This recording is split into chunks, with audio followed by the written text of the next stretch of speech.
اللہ الرحمن الرحیم۔ ناظرین محترم، میں آج حضرات کے سامنے آج ایک حدیث مبارکہ جو سیدنا عثمان غنی رضی اللہ تعالیٰ عنہ کے متعلق نبی علیہ الصلوۃ والسلام نے ارشاد فرمایا وہ پیش کرنے لگا ہوں کہ ایک مرتبہ نبی علیہ الصلوۃ والسلام غزوہ عسرہ، جس کو غزوہ تبوک کے نام سے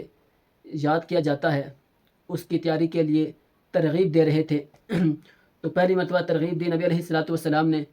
تو سیدنا عثمان غنی رضی اللہ تعالیٰ عنہ کھڑے ہوئے اور سیدنا عثمان غنی رضی اللہ تعالیٰ عنہ نے کہا کہ نبی علیہ الصلوۃ والسلام سے کہ 100 اونٹ میری طرف سے ہیں مع ساز و سامان، یعنی ساز و سامان کے ساتھ لدے ہوئے 100 اونٹ میں آپ کے لیے پیش کرتا ہوں غزوہ تبوک کے لیے۔ نبی علیہ الصلوۃ والسلام نے دوبارہ سے ترغیب دی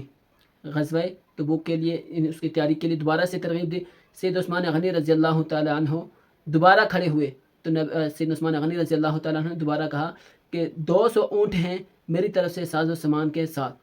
پھر نبی علیہ الصلوۃ والسلام نے تیسری مرتبہ ترغیب دی تو سیدنا عثمان غنی رضی اللہ تعالیٰ عنہ تیسری مرتبہ پھر کھڑے ہو کر کہا کہ 300 اونٹ ہیں مع ساز و سامان کے میری طرف سے۔ پھر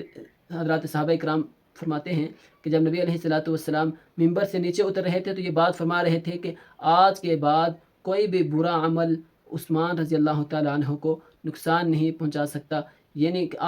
آئندہ کے بعد عثمان کے پر کسی قسم کا کوئی مواخذہ نہیں ہے۔ تو میرے بھائی اور دوستو، دیکھیے جن کو اللہ کے نبی علیہ الصلوۃ والسلام نے معاف فرما دیا، ٹھیک ہے، تو آج لوگ اور یہ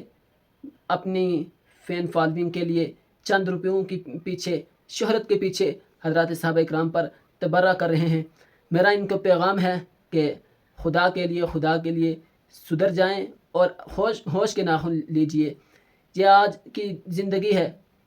کتنا عرصہ جئیں گے؟ سال، 2 سال، 3 سال،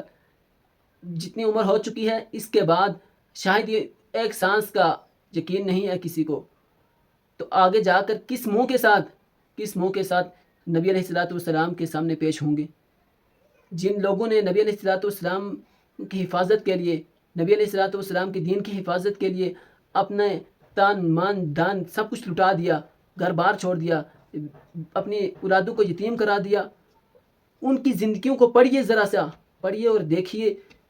وہ تو لٹانے والے تھے نبی کے نام پر، وہ تو لٹانے والے تھے، اور تم نبی کے نام پر اور ان کے صحابہ کی جماعت کو نعوذ باللہ بدنام کر کے کھانے والے بن رہے ہو۔ یہ کھانا تمہارے لیے حرام ہے۔ اور یہ سنو، یہ آج تم جتنا مرضی، یہ تمہارے لیے تمہاری آنکھوں کے سامنے شہرت ہوگی، بلکہ جن لوگوں کے پاس تمہارا یہ پیغام پہنچتا ہے وہ دنیا میں بھی تم پر لعنت بیچتے ہیں، آخرت میں تو ہوگی لعنت، وہ تو اللہ جانے اور تمہارا معاملہ جانے۔ لیکن